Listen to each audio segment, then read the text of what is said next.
Hello, welcome to the next video, which is on second order systems. In the last class, we studied what is a first order system, its standard expression, and the response of a first order system for a unit step input. So we'll see the same for second order systems. Now the standard block diagram of a second order system is shown here.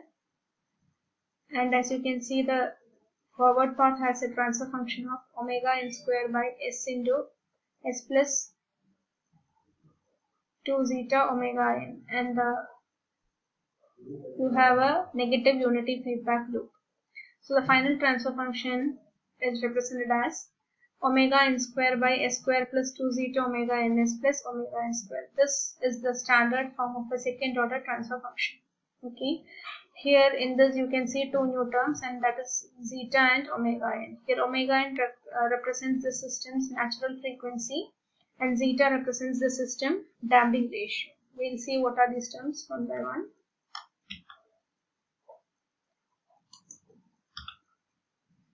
So as I said, you have a system damping ratio zeta. It is basically a dimensionless quantity because it gives the ratio of actual damping to a critical damping of a system. So when I say a damping, it means it is a quantity which describes the decay of oscillations during a transient response.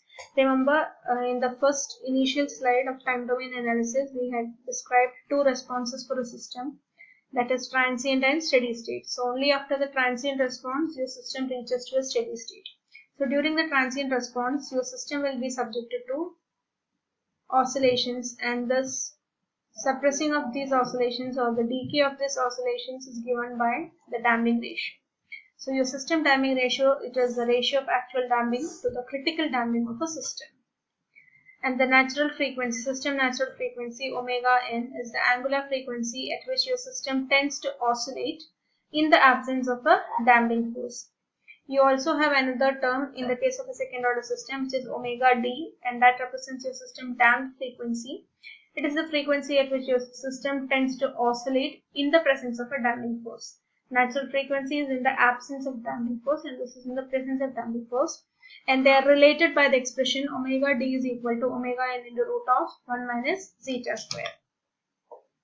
Now the response of second order system depends totally upon this damping ratio zeta. So for any test input that you take, the response is studied based on 4 different cases, that is because it is affected by the value of the damping ratio zeta. So you have 4 cases, and the first case is when zeta is greater than 1. So whenever your zeta is greater than 1, you call a system as overdamped system. The second case is when your zeta is equal to 1, and that is known as a critically damped system. And whenever your zeta is having a value between 1 and 0 and 1, you call it as an underdamped system. And when your zeta or the damping ratio is equal to 0, you call it as an undamped system. Okay. So these are the 4 different cases, and as you can see, the negative damping ratio is not considered, because when I say a negative damping, it means the oscillations are increasing in amplitude, and it results in an unstable system. So we never go for a negative damping ratio. It is from 0, exclusive of 0, to 1 and greater than 1. Okay, so undamped, underdamped, critically damped, and overdamped. These are the 4 types of second order systems.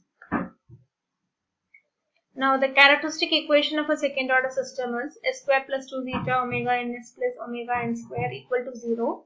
Being a quadratic equation, we are finding the roots of the equation using the standard formula, and you get the roots s1 and s2. They are denoted as s1 and s2 as minus zeta omega n plus or minus omega n into root of zeta square minus 1.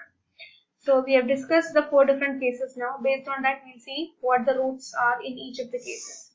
So when your zeta is equal to 0, when zeta is equal to 0, it means your system is undamped. So in the undamped condition, your roots become plus or minus j omega n, which means the roots are purely imaginary. Okay. The next case is when your zeta is equal to 1. When your zeta is equal to 1, you call the system as critically damped, and on substitution, you can find that the roots are minus omega n, which means both the roots are real as well as equal. Okay, both the roots are equal to minus omega n.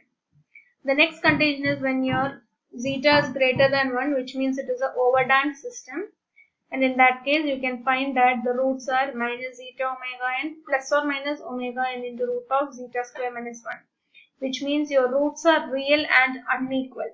Okay, and the final case is your underdamped system, and in the underdamped system, when your zeta is having a value between 0 to 1, you can find that the roots are minus zeta omega n plus or minus j omega n into root of 1 minus zeta square. And this omega n into root of 1 minus zeta square can be substituted as omega d. So you can get the roots as minus zeta omega n plus or minus j omega d. So you can see that the roots are complex conjugate in the case of a underdamped system. So we'll just discuss what is damping and the various types of damping. As I said earlier, it is an effect created in an oscillatory system that can reduce, restrict or prevent the oscillations in the system. So overdamped system, as I can say, the transients exponentially decays to steady state without any oscillations. When I say critically damped, it is the transients decay to steady state without any oscillations in the shortest possible time. And when I say underdamped, the transients oscillate with the amplitude of oscillation gradually decreasing to 0, and in undamped, the system keeps on oscillating at its natural frequency without any decay in the amplitude. Let's just see these in the waveform also. So the 4 different shapes are seen. The one with too many oscillations, that is your undamped system. And then you have the overdamped system, you have the critically damped system, and then the underdamped system. Now let's see the response of a second order system for a unit step input. We have written the standard form and we are considering the case of an underdamped system. Okay, so for underdamped system we said the roots are complex conjugate. So it is minus zeta omega n plus or minus j omega d. So the response in S domain, C of S is going to be R of S into this expression, and R of S is our unit step. So along with this expression, C of S becomes omega n square by S into S square plus 2 zeta omega n s plus omega n square. Again, we are going to use partial fraction expansion. So your S will be considered along with A. So A by S plus. The other term being a quadratic, we are going to take it as Bs plus C by S square plus 2 zeta omega n s plus omega n square. Again, A is going to be obtained by multiplying C of S by S and letting C is equal to 0. So we get the value for A as 1, and to solve for B and C, we need to cross multiply the equation and equate the power of S. So on cross multiplication and substituting A equal to 1, we can get the values of B and C by equating the coefficients of both the real parts and imaginary parts. You get your B as minus 1 and C is obtained as minus zeta omega n. So finally your expression becomes C of S is equal to 1 by S minus of S plus 2 zeta omega n by S square plus 2 zeta omega n s plus omega n square. I hope you are clear, because both B and C has a value of negative. The expression here, the negative sign is given and this is written as a positive sign. Actually this minus is common to both, because your B is also minus 1 and C is also minus 2 zeta omega n. Now the rest are all steps that is done to make it into, because you need to find out the inverse Laplace transform, you need to form it into a proper expression. So what we do is we are adding and subtracting zeta square omega n square to the denominator of second term, which means to this second term I am going to add as well as subtract zeta square omega n square. So once I do that, I am going to consolidate these terms together and this as one term. This, as you can see, is omega n square into root of 1 minus zeta square. So I will be writing it as omega d square. Okay, and this term, as you can see, this is S square plus 2 zeta omega n s plus zeta. So this is going to be S plus zeta omega n the whole square. So my expression C of S becomes 1 by S minus S plus 2 zeta omega n by S plus zeta omega n the whole square plus omega d the whole square. Okay, and again this is going to be split up into again two parts. That is S plus 2 zeta omega n is actually S plus zeta omega n plus S zeta omega n. So that is being split up again. So C of S is 1 by S minus S plus zeta omega n by this term minus zeta omega n by this term. Now again we are going to multiply and divide by omega d in the third term. This equation I am going to multiply as well as divide by omega d. So these are the changes, and now we are going to apply the Laplace, inverse Laplace. So here you can see the first term is 1 by s, so Laplace inverse is going to be simply 1. So that 1 comes here, and in the second term it is s plus zeta omega n by s plus zeta omega n square plus omega d square. This is similar to your cos equation, so this becomes e raised to minus zeta omega n into cos omega dt. Okay, and in this term you can see there is a constant term which has to come outside, so minus zeta omega n by omega d, and this term is similar to the sine expression, so you get it as sine omega dt. Again, whatever done after this is pure rearrangement. You are rearranging it, and again you are having a term of cos and sine. You use your you are going to form a right angle triangle from where you can find out the values. Okay. Once you get this expression in omega d, wherever you had omega t, it is being replaced back as root of 1 minus zeta square, and that term is taken outside. So inside you get the term root of 1 minus zeta square cos omega dt plus zeta n sin omega dt. Okay. So moving on, as I said, you are going to construct a right angle triangle with zeta and root of 1 minus zeta square.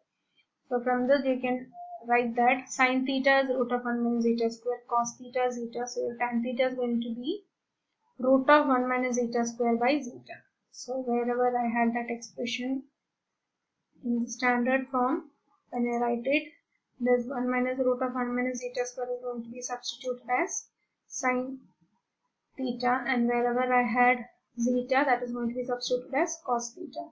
So your C of t becomes 1 minus e raised to minus zeta omega nt by root of 1 minus zeta square into sin omega dt cos theta plus cos omega dt sin theta. This is similar to sin a cos b plus cos a sin b. So you apply the function sin of a plus b.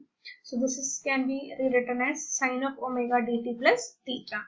So the final response of a closed loop system under a second order system is going to be the one which I have colored and marked, 1 minus e raised to minus zeta omega nt by root of 1 minus zeta square into sin of omega dt plus theta, where your theta is given by tan inverse root of 1 minus zeta square by zeta.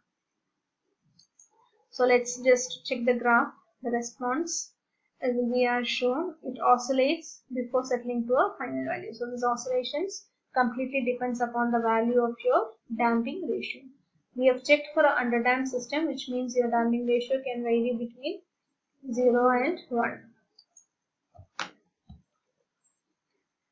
Thank you.